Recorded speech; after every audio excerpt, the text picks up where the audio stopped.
Good morning, ladies and gentlemen, and a very warm welcome to you. Let me first acknowledge that we're in the presence of our new Chancellor, Professor Nairi Brown, our Vice-Chancellor and President of JCU, Professor Simon Biggs, former Chancellor, Bill Twiddell, hello Bill, a range of other distinguished guests, which actually are too numerous to mention. I'll be here all morning if I try, so forgive me.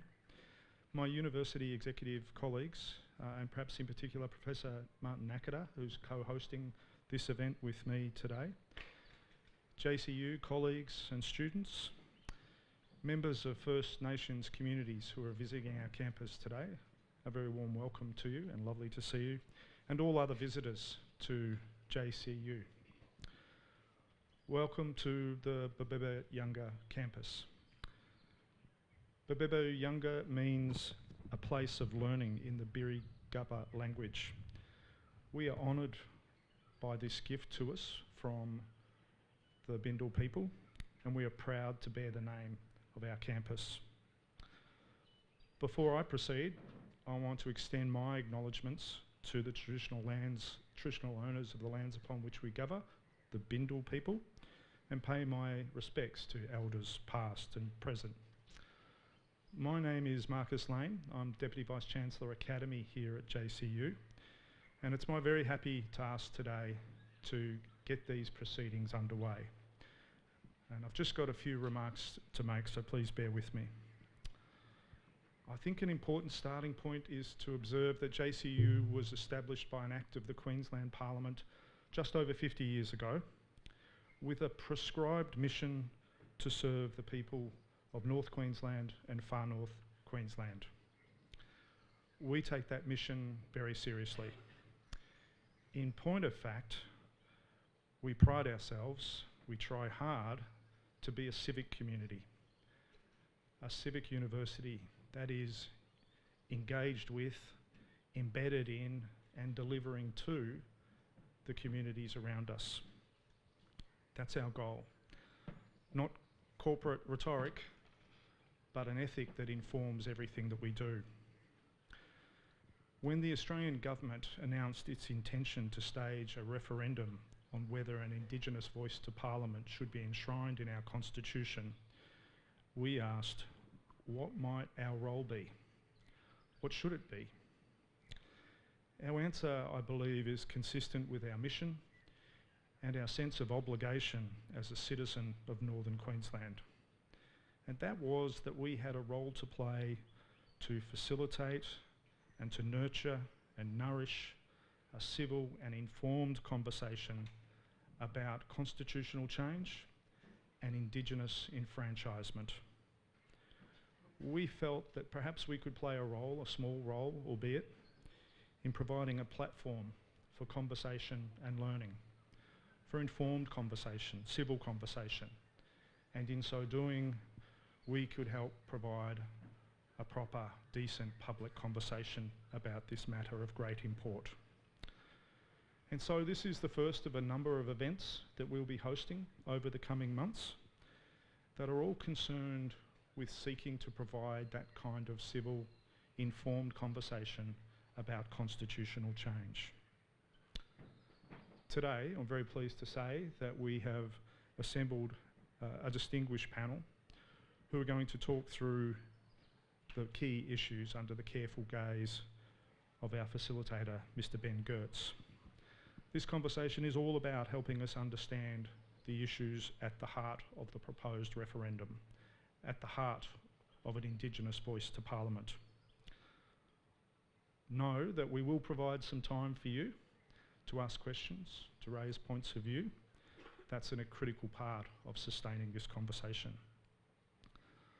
Before I introduce the panel to you this morning, can I ask Professor Gracelyn Smallwood to come to the podium and deliver the Welcome to Country.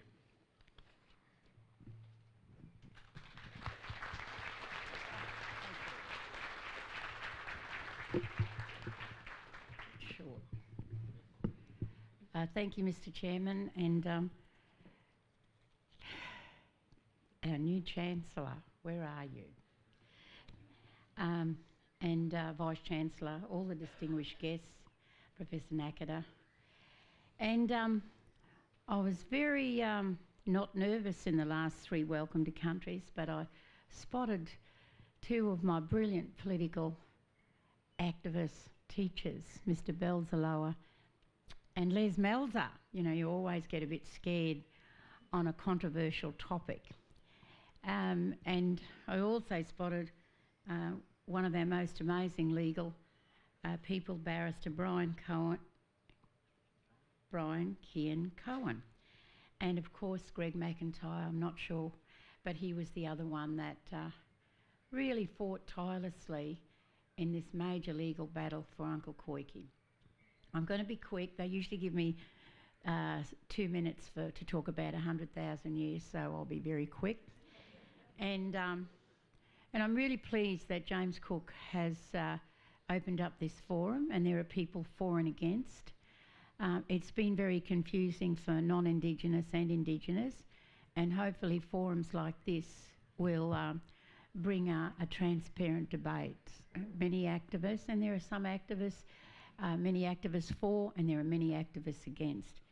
And the fear we have is our First Nations peoples in this country have one of the worst statistics per head of population in the world. And that's why there's a real worry. 50 years I've been dealing with activism, or 55 years, and when they watered down Uncle Koiki and these 6 other plaintiffs' amazing legislation, the Mabo legislation, I actually risked my life and went to South Africa on the invitation of the late President Mandela and Colonel Gaddafi to Libya. I never used to say Colonel Gaddafi, but now I'm retired on Centrelink at 72. You got a lot more freedom of speech. But I do want to say I've been attached to this university for 50 years, and I'm very pleased that I'm still an adjunct and an alumni. And naming the university part name Bibigu Yamba has given me some hope, but yesterday gave me triple the hope of when there was Professor Nari Brown sworn in as our Chancellor, the first Indigenous, and may I say grassroots person to be appointed here. So I'd like us to give a little clap. And I just want to say I'm pretty sure it's going to be diplomatic, for and against. And if it was just our community meeting, I could say go for broke. But we're in a very neutral campus. And to our panel, it's not easy, and I wish you all well. But to people for and against, the main thing we're concerned about is the future of our children, who have the highest suicide rate in the world. Thank you, our wonderful Vice-Chancellor and Professor Nakata, for allowing this forum to happen, and also tonight there is the National Mabo Oration. I'd like to say Wadamuli, as a Bindal elder on south of Ross River to the Whitsundays, and to my sister who's in the audience, Virginia Wiles, an elder of the Walgaroo Nation. I'd like to pay homage to them, to elders past, present and future, and most importantly to our ancestors and Creator, who would put some life and facts into this topic which has created worldwide media. Wadamuli, and God bless everyone.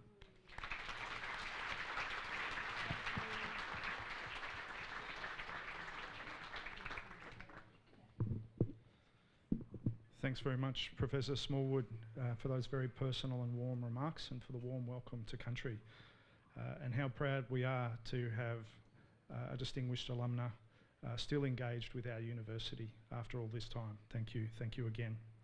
So now I'm going to spend just a couple of minutes to introduce the panel. Now there's much I could say, and I fear that the tyranny of concision has just caused me to narrow it down, so I won't do justice to their skills and their experience, but I'm sure it'll come out through the conversation. In no particular order, Dr. Janine Gertz is a Gugu Baden and Ngurrindjeri woman from North Queensland. Janine is a lecturer at the Nirrigil Centre for Indigenous Programs and Research, and a research associate with the Indigenous Law Centre at the University of New South Wales.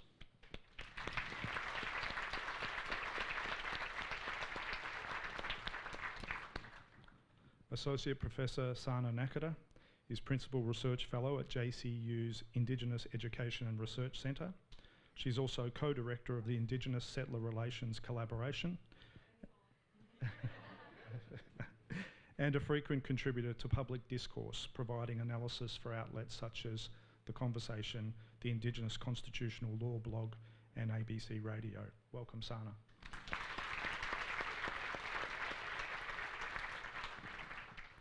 And on my far right, Professor Bronwyn Fredericks is Deputy Vice-Chancellor, Indigenous Engagement at the University of Queensland.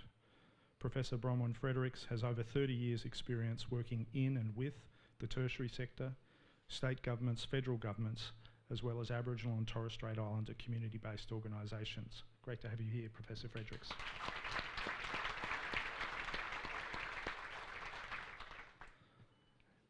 And I'm also pleased to introduce Councillor Ross Andrews, the Mayor of Yarrabah Aboriginal Shire Council. Councillor Andrews is a proud Jungan and Yalanji man from far north Queensland, who is currently serving as his second term as the Mayor of Yarrabah Aboriginal Shire Council. In this role, he manages a significant portfolio across all areas of the Indigenous local government area. He is widely acknowledged as a progressive leader who supports and encourages innovation, inclusion and participation among First Nations people. Great to have you here, Mayor Andrews.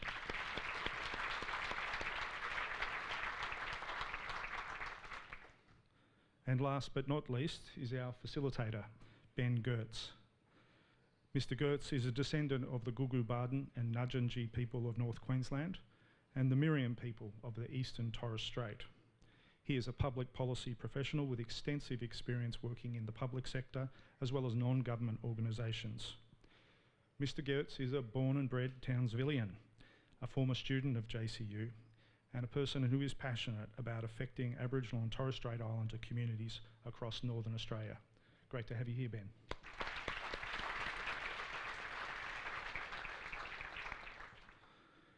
And so, friends and colleagues, we are here to start what we hope will be a civil, informed and positive conversation that enables us to learn, listen and converse about matters at hand, matters of great importance, acute, strategic and national significance, I would suggest. And so, without further ado, I'll hand the floor to our facilitator. Thank you.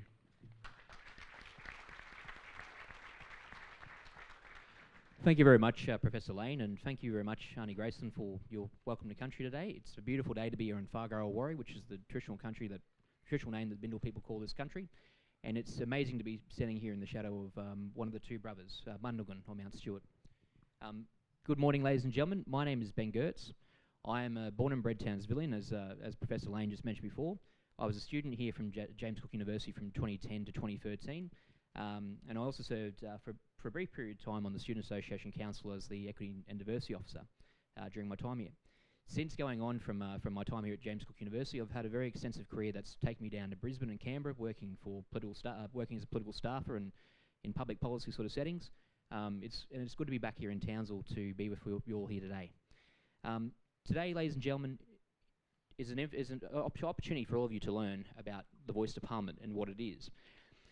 In hopefully probably 4 to 5 months' time, you will all have the opportunity to go to your local school or to your community hall or even here to a university campus. Often this does serve as a polling booth on election day, to cast your vote and decide whether yes or no should we enshrine an Indigenous voice to Parliament in the Australian Constitution. So today we're here to provide you with a bit more information to keep you all informed about how you make that decision come referendum day, hopefully between October and December this year. We have four very eminent speakers here on stage here today. Each and every one of them have been involved very significantly in discussions around the composition of what the Voice of Parliament may look like and what the Voice of Parliament is. So today, it's not so much about a yes or no proposition. We're not here to tell you to sway your vote or tell you which way to vote. It's more about giving you the tools and the information needed to keep you informed come referendum day. So with that, I'll introduce so we've got 4 speakers. Just in the interest of time, to try and give you all an opportunity to ask questions, we're going to keep our speakers to about 5 minutes each. I know that's a very difficult thing to do given the complexities of a topic such as constitution recognition and a voice to Parliament. So we'll start pretty much each speaker from where I sit, closest to the furthest from where I sit. So with that, I'll introduce you to the Mayor of Yarrabah, Mr. Councillor Ross Andrews. And would you like to tell us about the voice to Parliament? Thank you, Ben. Thanks, Annie Graceland, for that well country as well. Thanks to Professor Nakata and Professor Brand for inviting me down here to provide some insight in terms of how I see the voice to Parliament and how that happens.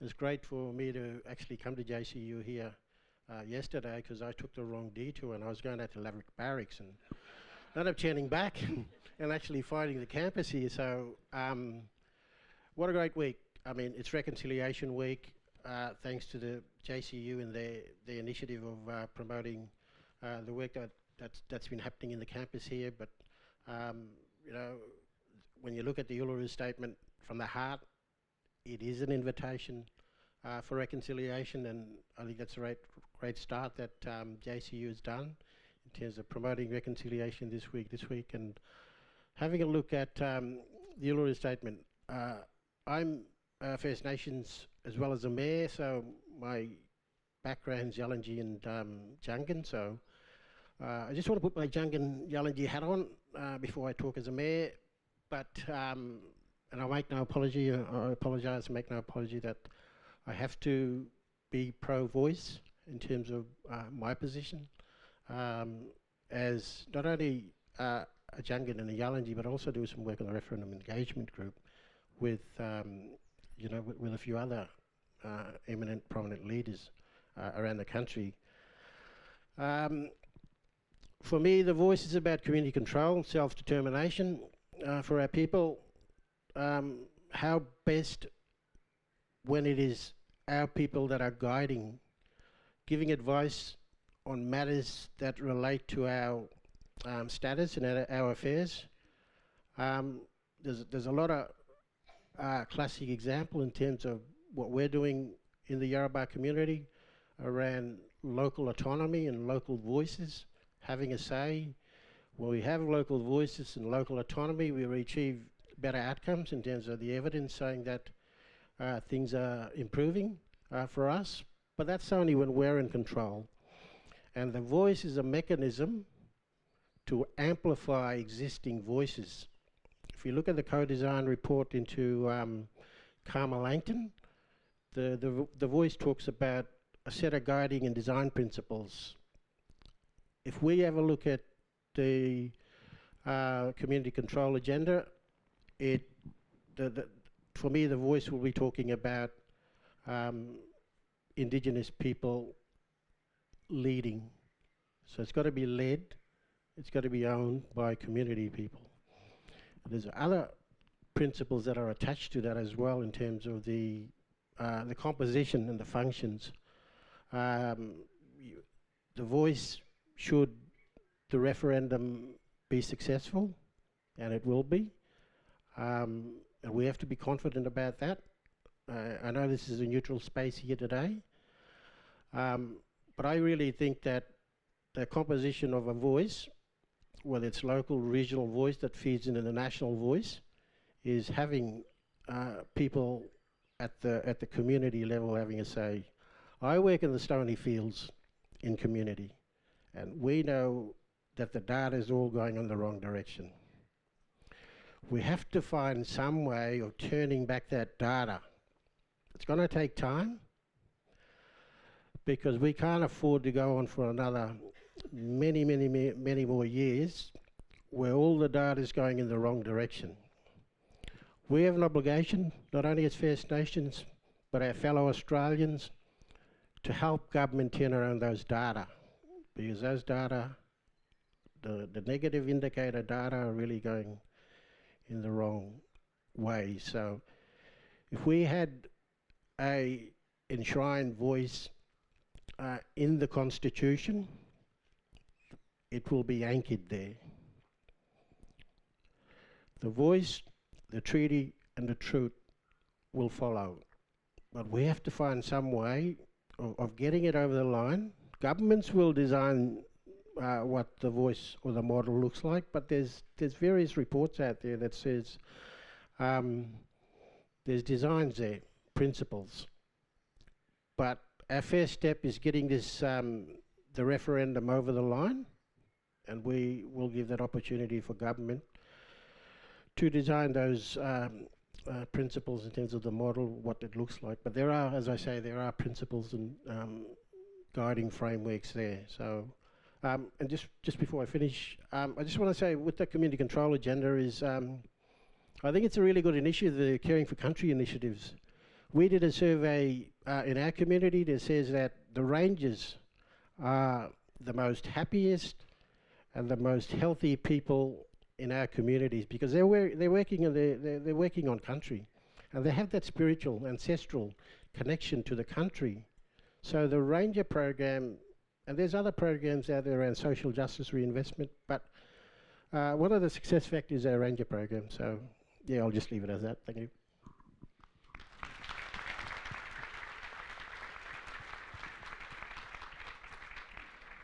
Thank you very much for your insight and your words, Councillor Andrews. Our next speaker is Associate Professor Sana Nakata. So Sana in particular will provide a lot more context around the legal, technical, political, and even international context around how the voice to Parliament may work. So with that, I'll introduce you over to Sana Nakata. Okay, thanks, Ben. So I'm trained as a lawyer and a political theorist, and for context, the Uluru Statement from the Heart first came to my former workplace at the University of Melbourne a number of years ago, and all my colleagues afterwards lined up and signed their names along the canvas, and I didn't, because even though I knew the long history, I thought, I don't know what this is. And in the years that followed, I spent a lot of time reading all the reports, talking with people, sitting with people to come to a view.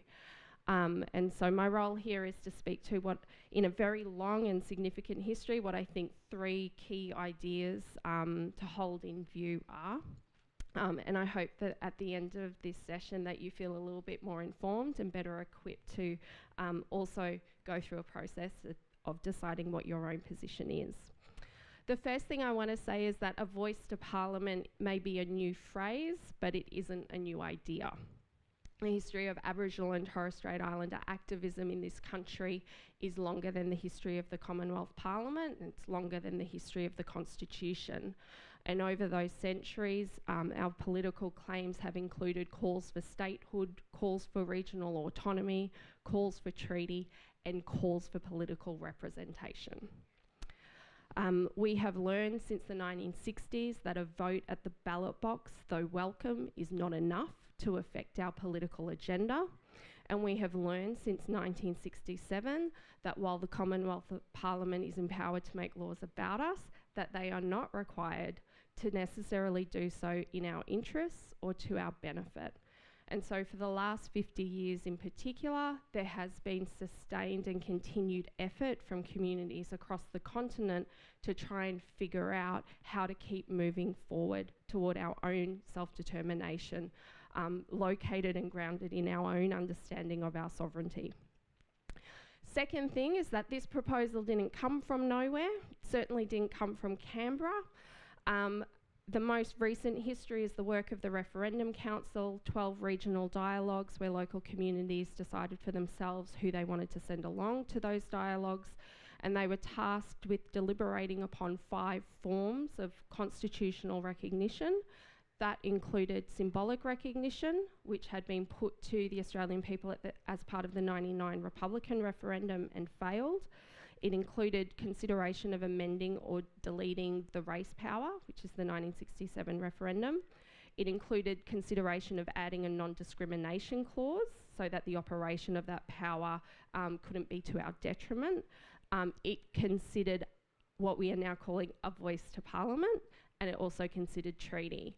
And the consensus across those dialogues, as we heard at the 13th location at Uluru 6 years ago last week, was that the strongest support from those consultative and deliberative processes was for a voice to Parliament.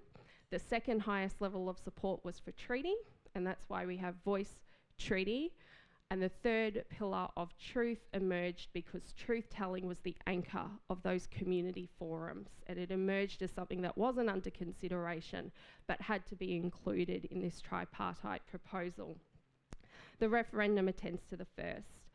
The last point I want to make is the debates that we've heard so far leading up to where we are now has really been focused on legal power.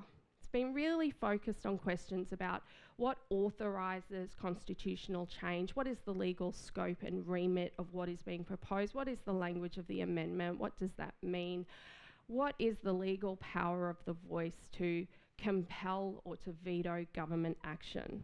And when you look at the debates across the spectrum, you see a lot of focus and interpretation and concern about that legal power. But what I want to suggest to people as we move towards the referendum date is to consider that the voice is also a form of political power. This is not just about the technical, legal aspects. Don't let people tell you that the Constitution is complicated or technical. This is about the role of people in determining their futures. This is about the role that people play, or we all play, in setting the political agenda so that decision makers are informed, have the knowledge they need to be able to support local and regional communities to do what they know needs to be done.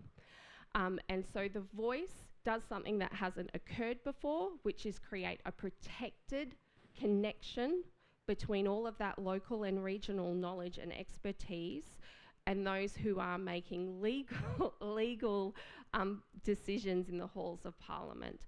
And that's, I think, a valuable way to understand what a voice to Parliament is. It's not just about a legal power in a technical sense, it's also about the political power of people.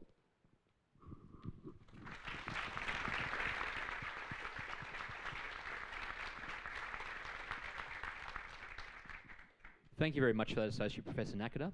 Our next speaker, Dr. Janine Gertz, I assure you no relation. Gertz is a very common name, a common last name like Smith. No, Dr. Janine Gertz, this is the first time I call her Dr. Gertz because she is Auntie Janine to me. Well, Dr. Janine Gertz, keep trying to thinking about calling her Auntie. Dr. Gertz is born and bred North Queenslander. She is working with the University of New South Wales with the Nooragilly Research Centre on the impacts, particularly around not so much about the voice of Parliament itself, but even what may occur in the post-referendum sort of space, where it's the voice, where it's the truth-telling, the treaty element of the statement from the heart. So a lot of her work sort of tends to focus around Indigenous sovereignty and a lot of those aspects around that too. I just also like to take the time to say Dr. Gertz is only a very recent thing. After 7 long years of being a PhD candidate and studying, she was awarded her PhD as of a few weeks ago, right here, awarded from JCU. But with that,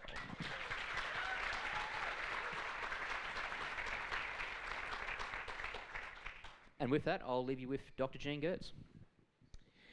What a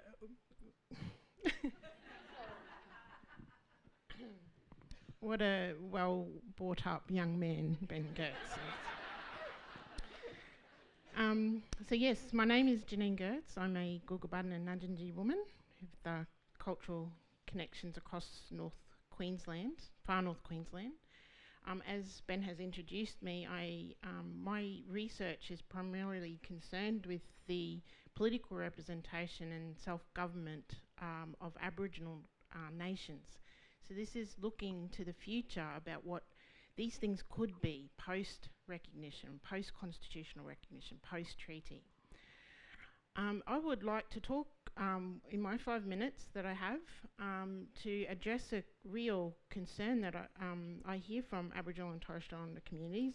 It is the worry and concern that somehow the embedding of a constitutionally enshrined voice to Parliament in some way affects Aboriginal and Torres Strait Islander people's sovereignty. It's my position that the voice should not be construed as secession or acquiescence of our Aboriginal and Torres Strait Islander sovereignties by way of inclusion in the Constitution or through participation in the Commonwealth Parliament or even in the wider participation in the Australian body politic itself. Indigenous peoples' sovereignty can only be ceded through the consent or agreement of Indigenous peoples, and that historically has only ever happened through conquest, through then a treaty, which happens through some sort of peaceful agreement. That has never happened here. Aboriginal people have never ceded our sovereignty. We have never signed any treaties to date. And under international law, the acquisition of the sovereignty over occupied territories may only occur by that conquest or cession. And sovereignty is used in Australia by First Nations representatives to mean that sovereignty that is possessed by us over our respective territories that have never been ceded and continues to be possessed by us. The High Court in Mabo No. 2 decision acknowledged that false basis of this acquisition of sovereignty by the British, and the proposal for a voice would not put into the government, the voice proposed by the government was not put to the government by the entities which hold or possess Indigenous sovereignties. So despite the inclusion of 250 First Nations individuals at the Uluru Statement from the Hart Convention in 2017, without the specific representation of each First Nation across Australia, sovereignty cannot be affected. There's other legal experts that agree with me, and I'm acknowledging that there's much more eminent sovereignty experts in the audience today. But I'm quoting from some of the advice that Tony McAvoy, King's Counsel, has provided to this process. But the commitment by the Australian Government to the Uluru Statement from the Heart, including the establishment of a truth and truth-telling commission and a treaty commission, is more consistent with the recognition of our ancient sovereignties and the ongoing of these sovereignties, and not the secession of them. The draft wording of the Constitution, or the amendment to the Constitution, does not contain any express words or meanings that could affect our sovereignty, nor is there any basis for inferring or implying that any impact of the assertion of sovereignties by First Nations. If the acquisition of sovereignty could occur by any means other than conquest or secession, it would have occurred as a result of the 1967 referendum that was to amend Section 51, that clause of the Constitution, or even the passage of the Native Title Act, the Commonwealth piece of legislation in 1993. So this Cherokee citizen, Charles Gord, describes an internationally accepted criteria of sovereignty, summarising that for a group or Indigenous nation to possess all the attributes of sovereignty, a nation must have A, citizens or population, 2, a territory over which a government has, or their self-government has civil or jurisdictional authority, 3, that they must possess some sort of process to establish public policy for their constituents or their citizens, and finally the capacity to enter into foreign relationships. Aboriginal and Torres Strait Islander nations do this already. They're just flash criteria for how we interact with other Aboriginal and Torres Strait Islander nations, and also with the Australian state. But this criterion of sovereignty demonstrates that this distinction between that's drawn in international law between external and internal sovereignty of an Indigenous nation. So matters of citizenry or jurisdictional authority over these matters, along with the processes to establish their public policy, of matters of internal sovereignty and government, whereas the capacity to enter into foreign relations to assert matters of territory and jurisdiction and are matters of external sovereignty. And an effective political constitution drafted by an Indigenous nation would be able to structure the internal and external business of our sovereignties. My apologies, Janine, just got to wrap it up. Thank you. No offence to getting told by your nephew to wrap it up. Yeah, go on then. Okay. So finally, sovereignty is a reflection of our group's cultural values. It's our inner logic of how we operate and how we are to relate to the external world. Our sovereignties are bestowed on us, not bestowed on us by a earthly monarch ordained by a Christian God.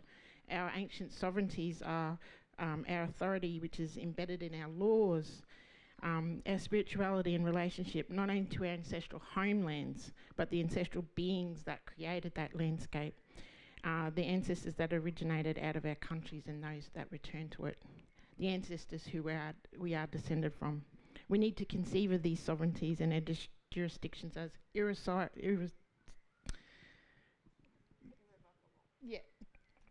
in their existence. That's why I see potential in the voice as a legal and political structure within the white people system, a structure that will enable Aboriginal and Torres Strait Islander sovereignties through treaty negotiations to interact with each other. But that's only if Aboriginal and Torres Strait Islander people take on the burden of sovereignty and self-determination and not just hold on to these concepts as if they're something to hold or possess. We have to assert them.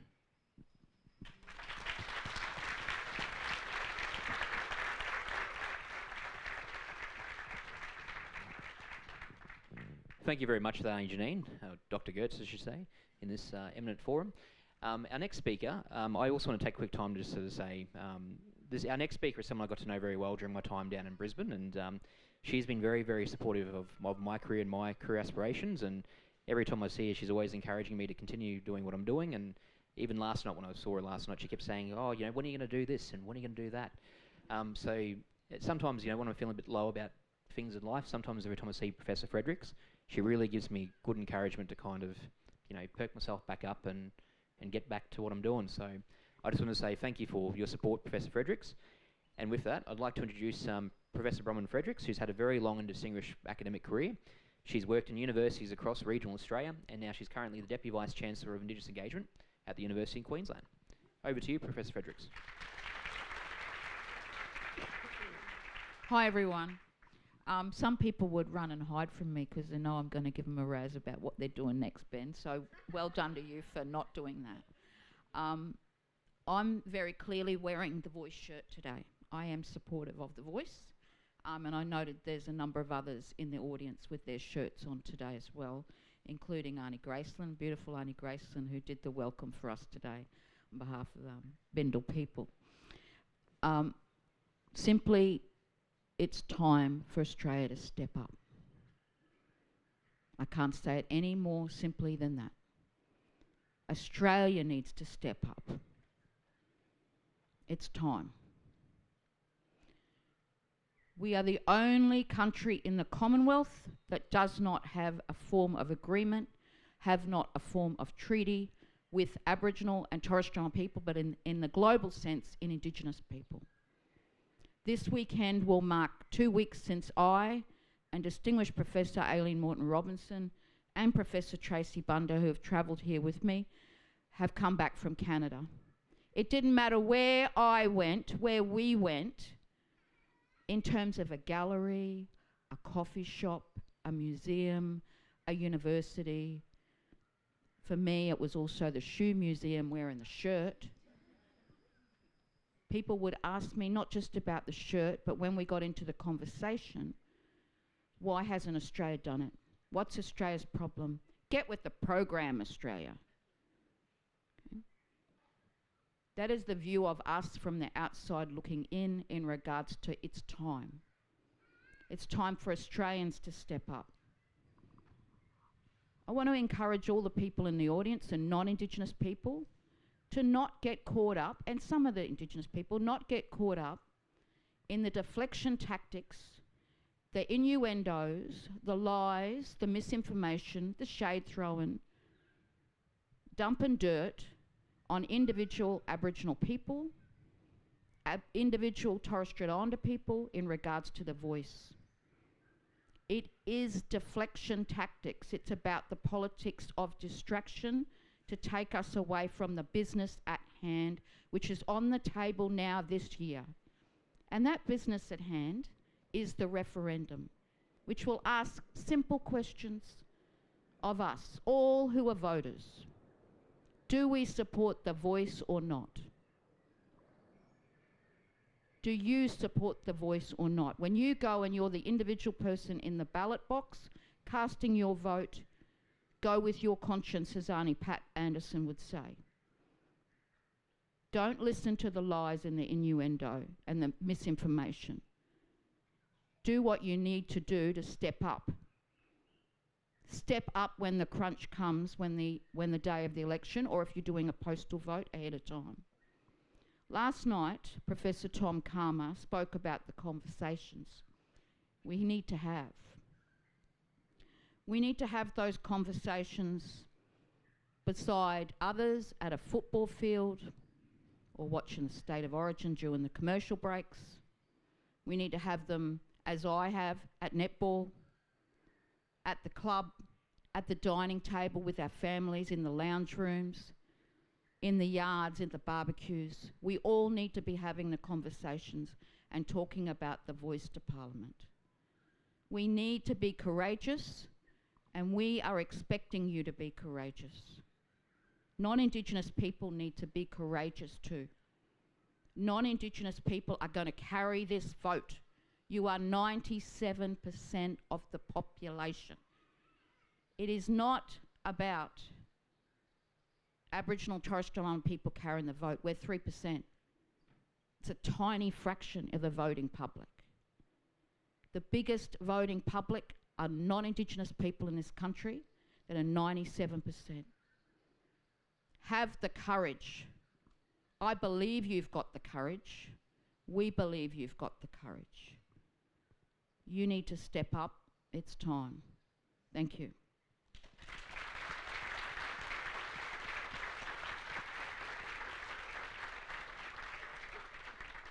Thank you very much, Professor Fredericks. And so there you have it, ladies and gentlemen. We have 4 different compelling cases around the voice of Parliament.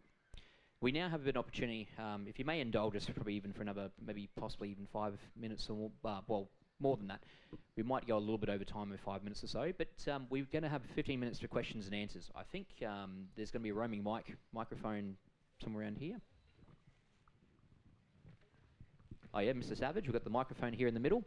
Are there any questions from the audience? Mr. Les Malzer, good to see you. Thank you. You probably want to try and stop me. I'll go over time, but as I said, you've got to share them around. Yeah, I first off want to acknowledge Koiki Mabo. That's why I'm here in Townsville, and I think that's a different agenda to discussion about the voice and saying you should vote for the voice. So let me first pay my respects to Koiki. What he fought for, he didn't fight to advise Parliament on how things should go. He fought for rights that the people held and that he wanted recognised in the court, and he succeeded. Unfortunately, he passed away before the High Court said yes. But also the Mabo 1 decision, which was about sovereignty, was lost. And we still have that problem. Thank you, Janine, and other people who've talked on this issue, that the sovereignty issue, I don't think that's under question at the moment. I think it is about the Constitution and how the Constitution should read. Let me get to the point. I'm not in favour of a referendum to change the Constitution. I'm saying vote no because I'm not in favour of the voices that I hear that are against the thing. I'm in favour. I'm saying that when the Mabo decision was taken, when the Native Title Act was legislated, in '98 when Howard tried to change the Native Title Act to take away the rights, the group that I was part of and deputy chair of, the National Indigenous Working Group on Native Title, we decided to take our issues to the international arena, under international law and the courts. And by 2007, we got the Declaration on the Rights of Indigenous Peoples adopted by the General Assembly. And I remind you, because it's most important, Australia voted no.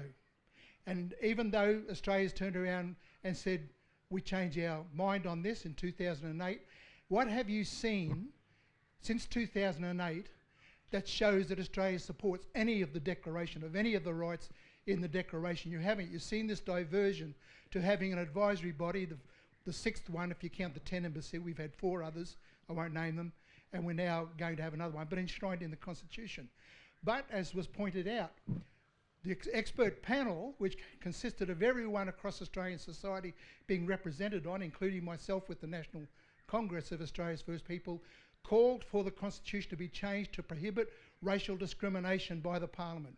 And that was the one that was considered by everyone to deliver the most benefit, tangible benefit. What have you heard about that? Labor, after waiting for years and years since Howard, 96 he got in, to get a Labor government in to do something, gets up and says we're going to support a proposal put forward to the Turnbull government, which the Turnbull government rejected, a proposal that was meant to meet, in Noel Pearson's terms, the radical centre of politics in Australia, to have a voice. But instead, the Labor Party has not bothered to talk anything about pursuing the Declaration on the rights of Indigenous peoples, not about in any rights that are in the Declaration, but rather let's create another advisory council. And everyone believes, that's listening to these talks and so on, everyone believes that having an advisory voice to Parliament will make things better in the future. Where have you been for the last 50 years? I talked to the Mayor, who supports the idea of a voice.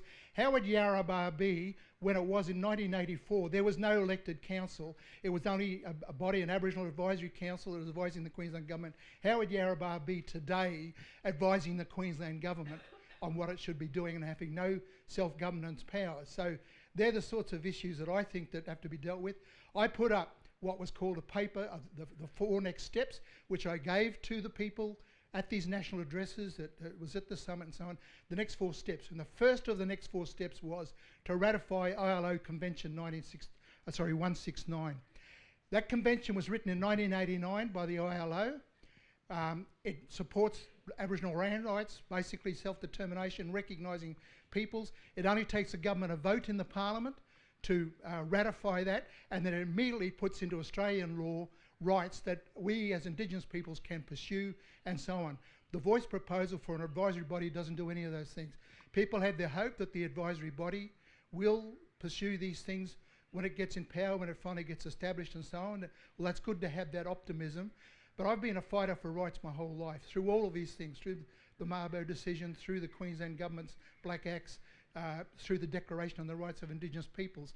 And I'm saying that we should have a government, Australia meet its international obligations to the Declaration on the Rights of Indigenous Peoples. Thank you very much, and I very much appreciate the speakers, because I'm looking for perspectives, and you gave very good cross-section of all those. But come on, let's talk about where are our rights? When are our rights going to be pursued? Thank you. Thank you, Uncle Les. Professor Biggs, you should have invited him as a speaker. Should have invited him up here in the panel. Thank you, Uncle Les. We got one more question from the crowd here. Big fellow with his hand up, yeah. Thank you. Thank you so much for coming along and speaking today. I'd like to acknowledge the traditional custodians and country on which we're meeting today. My name's Stephen Mam. I'm a Torres Strait Islander, and I'd like to also thank Uncle Koiki Mabo and family here today. I think human rights, self-determination is the core of what we're talking about today. And not to argue with you, Uncle Les, but to add, I actually believe that Uncle Koiki Mabo and his determination for land rights was about recognising the first peoples of this country and their position and entitlement in this country.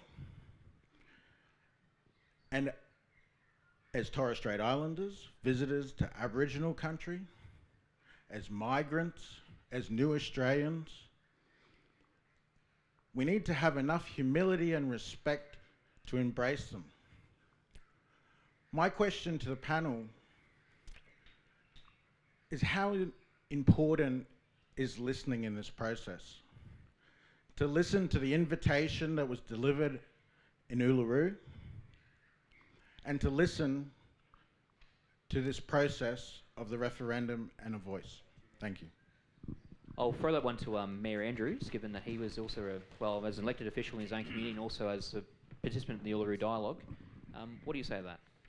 You know, listening is very important. Just wanted to say thank you for those questions.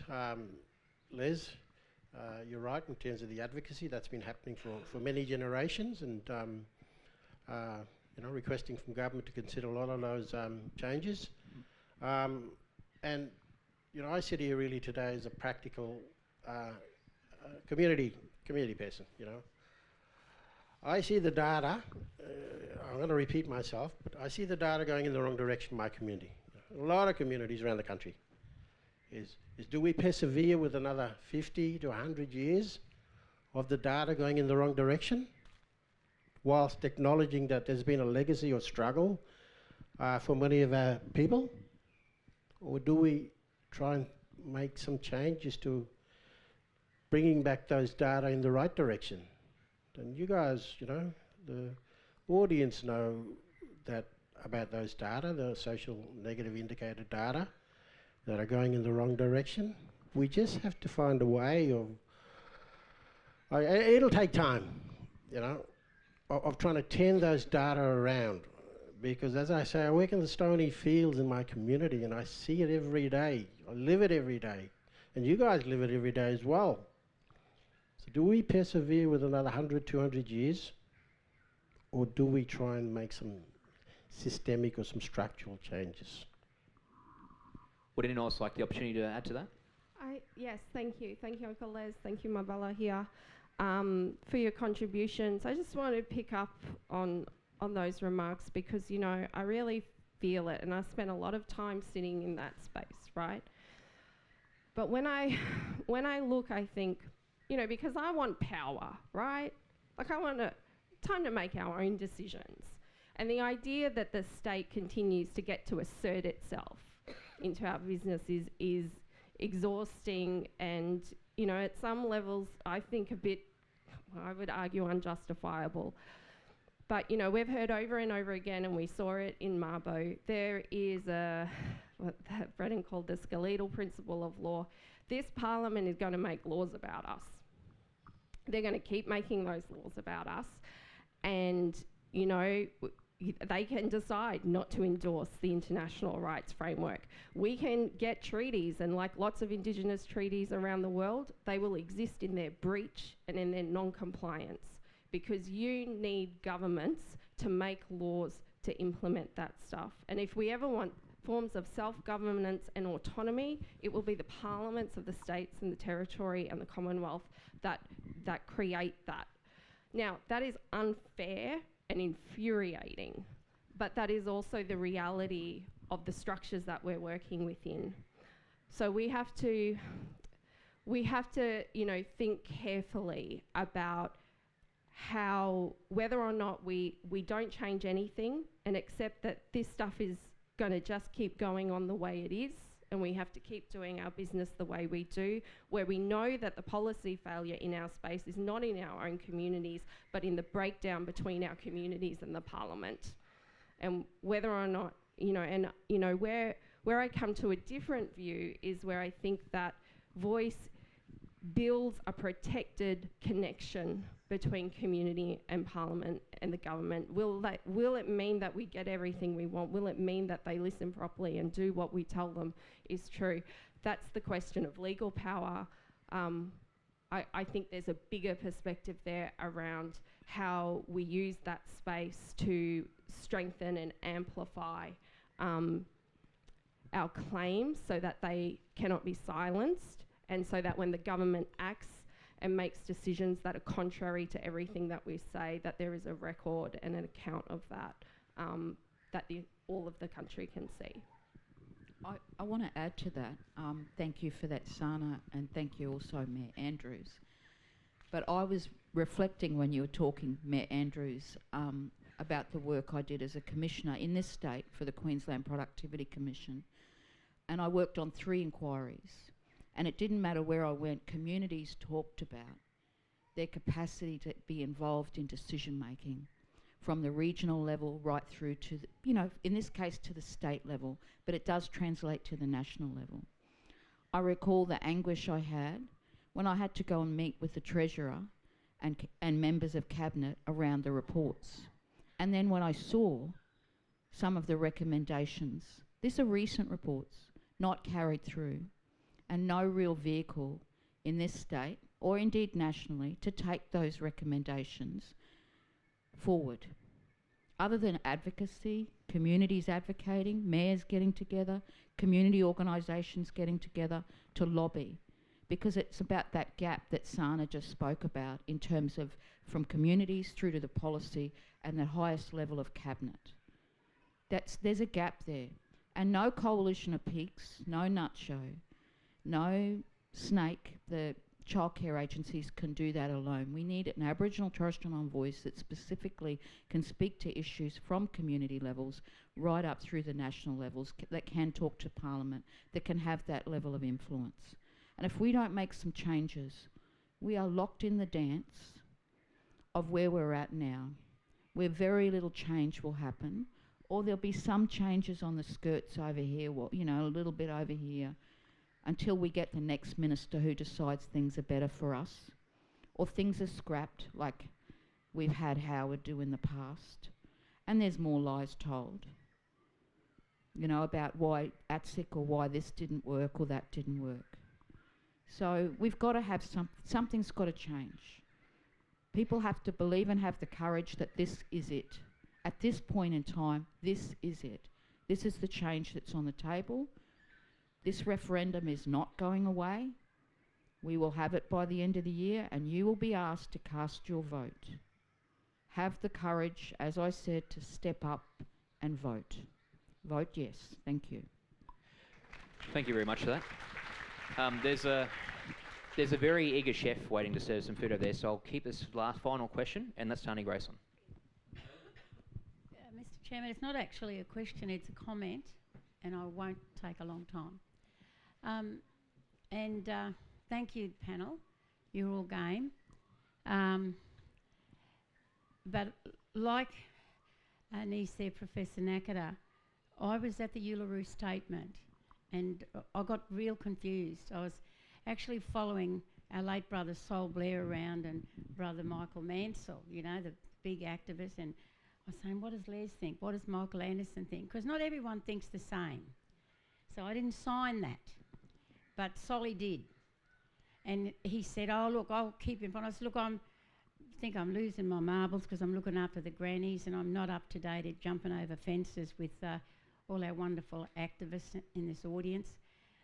But I was so confused and I thought I was pretty sharp, like niece here. So I didn't sign it. And I said, oh, I'm not signing it. They said, oh, well, we wasted money. Not we, this person that sponsored me. So to make up for that plane fare, I sung that night, as you remember, in front of 500 people. So that was, it was transparent. But as time went on, and I still look up to my respected elders here in the audience, there's not many left of the freedom fighters. My greatest gripe over 55 years, and I've been doing a daily diary and I wrote a PhD, books getting published, because I'm a bit nervous I'm going to cross over and I don't want to be in that pine box when the book comes out, because there's a lot of secret, sacred things there of the racism in this country. And no one in the black community will say racism is not a fact of life. We've lived with that. But I then started to do a lot of homework and speaking to a lot of people for and against, a lot of beautiful people, black and white, for and against, and thought I'm more confused. I've had that many phone calls from remote community. Which way you vote? We're going with you. I said, Jesus, don't follow me yet. I'm on the highway to hell because I still don't know what the hell's about. But I oppose the alcohol management plans, the interventions. And my father always said, you follow your leaders that haven't just identified, that's been working all their lives for self-determination and to stop the deaths of our people and the genocide, which is continuing through institutional racism. But what I was really concerned about, I was the acting CEO of Mornington Island, where my grandmother is buried. And prior to that, 12 months, I was a midwife registered nurse. Queensland Health couldn't wait to get rid of me when my contract was up. because we started to close the gap, because we had karaoke in the night, and all of our little pregnant women and everyone said, we've got a clinic tomorrow. They all rocked up. They didn't care if I was talking about Monkey and the Turtle, but we were talking about closing the gap from a cultural perspective. And when I applied for the CEO's job, a non-Indigenous man got it. That's not unusual. State Health, Queensland Health couldn't have me as a CEO, but I just want to close on this, that they were implementing alcohol management plans and interventions, which I would have opposed. I've lived in every one of those places and got locked up and mistaken for Hispanic, Canadian, Maori, everything but my own identity, as our Chancellor said yesterday. I studied those treaties, I studied everything and thought, what the hell have we got in Australia? We didn't have a Bill of Rights. They had to suspend the Section C18 of the Racial Discrimination Act to implement the bloody alcohol management plans and intervention. Let me tell you, folks, governments from around the world have had enough time to study us.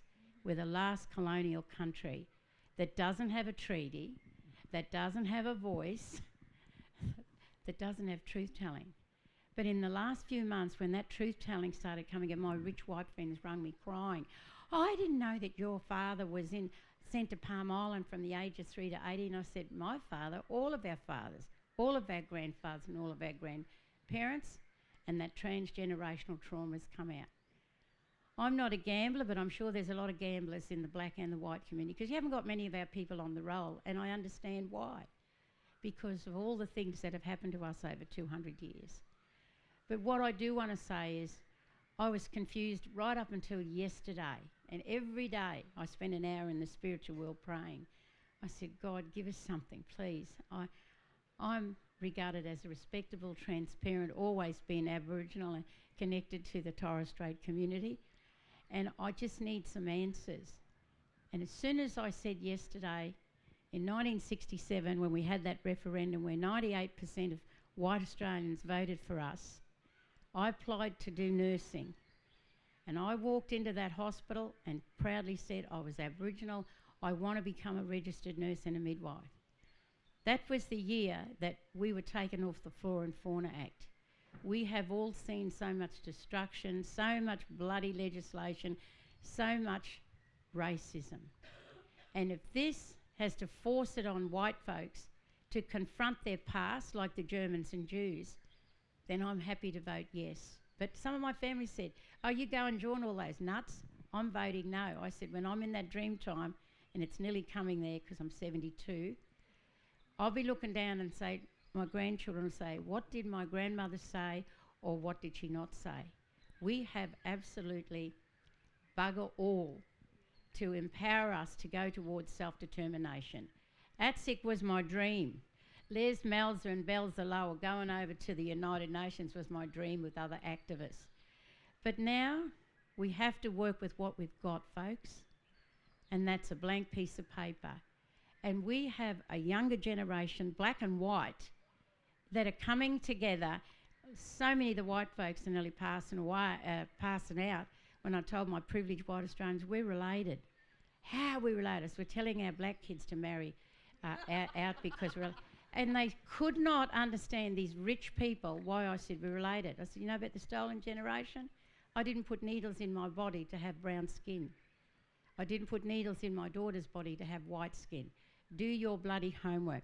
Nothing against my beautiful political brothers there. They've always advised me whether for or against.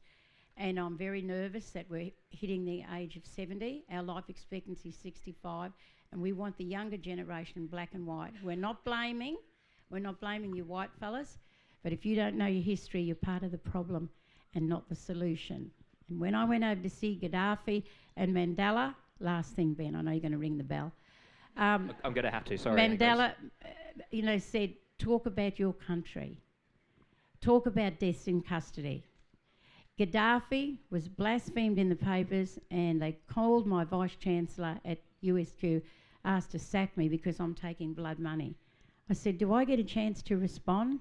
And a journalist wrote the whole story, how I talked about blood on the wattle, pot calling the kettle black, which is why I went over to an unsafe environment And no one would give me a job, really, after I went over to see Mr. Gaddafi and Mr. Mandela, because I told the truth. And it's about truth-telling. But when you cast your vote, all you non-Indigenous people's only just finding out about our struggle. Our Holocaust is worse than the 6 million Jews persecuted. Wadamuli. Wadamuli. Thank you, Annie Grace. So final question. So final question, Annie Grace. That karaoke, that was Patsy Cline, eh? Yeah, there you go. Well, thank you very much, ladies and gentlemen. That concludes our question and answer session and our panel discussion. I want to thank you all very much for being here today. I think the wonderful thing that actually came out of this today, which I'm glad that actually happened, was that you got to see the width and breadth and variety of the discussion that, and the variety of views that sort of happened from not just the panel but also the audience too. Indigenous people are not homogenous. We think very differently. We come from 400 different clans that did things very differently, different cultural practices, and you got to see some of that in action today. But with that, I'd also just like to say thank you to James Cook University for allowing me to facilitate the panel discussion here today. And with that, I'll hand it back to Professor Lane for closing remarks. Terrific.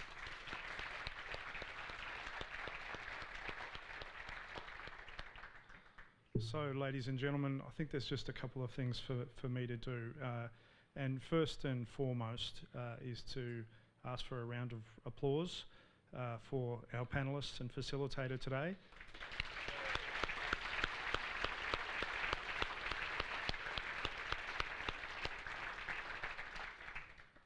Also in the same vein, a shout out to the staff and students, academic staff and professional staff who've worked hard over a long period of time to make this event happen. They had to squeeze it in the cracks of their days and weeks, and so very grateful for their hard efforts. So thank you to those folks.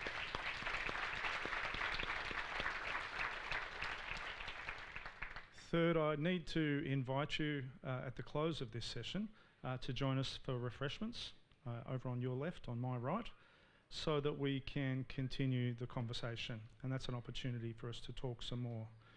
It seems to me, and I hope you feel the same way, we've got more to talk about and more to learn if we're going to become the nation that we want to be. So let's start straight after this session and continue the conversation. Fourth and finally, I invite Professor Martin Nakata to the stage to provide the final words. Thank you.